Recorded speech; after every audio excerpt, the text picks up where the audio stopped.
മേരെ മേരെ ഞങ്ങളൊന്ന് മൈൻഡ് ആക്കുവോ? അല്ലെങ്കിൽ ഞങ്ങളിപ്പോ വെള്ളത്തിൽ മുങ്ങി മരിക്കും. മേരെ ഒന്ന് സഹായിക്കുവോ? ഞാനിത് എന്തോ ചെയ്യാനാന്നാ നിങ്ങൾ ഈ പറയുന്നേ?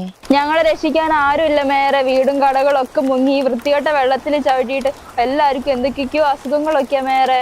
ഞാനാണെങ്കിൽ മൂന്നാറൊക്കെ പോയി ക്ഷീണിച്ച് വന്നിരിക്കുക.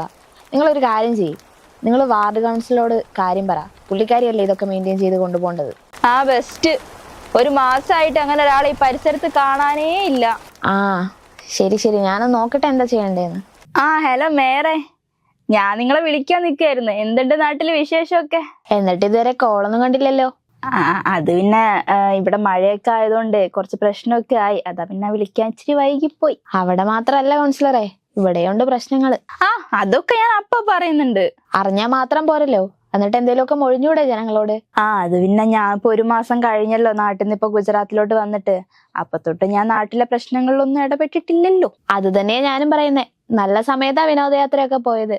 തലസ്ഥാനം മുങ്ങാനായപ്പോങ്കിലും ഇങ്ങോട്ടേക്ക് പോരായിരുന്നു. അയ്യോ, അത് ഞാൻ വിചാരിച്ചതാ. പക്ഷെ ഞങ്ങളെ വെഡിങ് ആനിവേഴ്സറിയും കൂടെ ആയിരുന്നല്ലോ, അതുകൊണ്ട് പെട്ടെന്ന് അങ്ങോട്ട് വരാൻ അങ്ങ് തോന്നിയില്ല. കുറച്ചെങ്കിലും ഉത്തരവാദിത്ത ബോധം ഉണ്ടോ നിങ്ങൾക്ക്? ബെസ്റ്റ്. ആരാ ഈ പറയുന്നേ?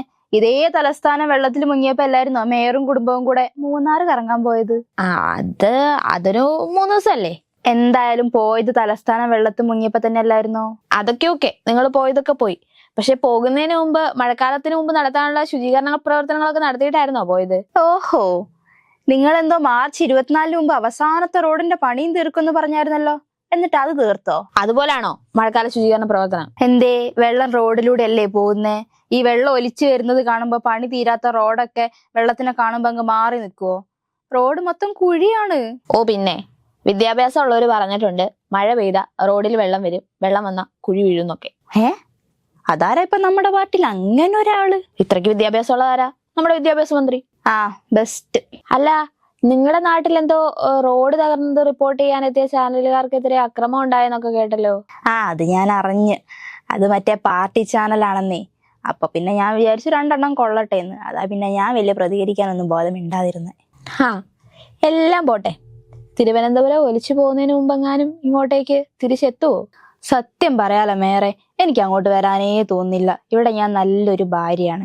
അവിടെ എത്തിയാലോ നഗരസഭ ആരോഗ്യ സ്റ്റാൻഡിംഗ് കമ്മിറ്റി ചെയർപേഴ്സണും വാർഡ് കൗൺസിലറും ഒക്കെ ആയിട്ട് അങ്ങ് ഒതുങ്ങി പോകും. ചുമ്മാ ചൊറിയും കുത്തി വീട്ടിലിരിക്കേണ്ടി വരും. അതിനും നല്ലത് ഇവിടെ തന്നെയാണ്. ഒരു പണി ഉണ്ടാവത്തില്ല. ഇവിടെ നല്ല സുഖ ജീവിതം മേറെ. അപ്പൊ കെട്ടിയവനെയും കൂട്ടി അവിടെ തന്നെ താമസമാക്കിയോ? അത് ആലോചിക്കാതില്ല. പക്ഷെ ഇനി അവിടെ എത്തുമ്പോ ഞാൻ ഇനി ഒന്നേന്ന് പറഞ്ഞ് കാര്യങ്ങൾ തുടങ്ങണം. എന്തിനൊക്കെ ഉത്തരം പറയേണ്ടി വരുമോ എന്തോ. അതൊന്നും കാര്യാക്കണ്ടെന്നേ. ഇപ്പൊ നമ്മുടെ പാർട്ടിയിൽ മൊത്തത്തിൽ ഏറല ഉള്ളത്. നമ്മൾ പറയാത്തത് വരെ പറഞ്ഞു എന്ന് പറയുന്നുണ്ട്. എങ്ങനെ?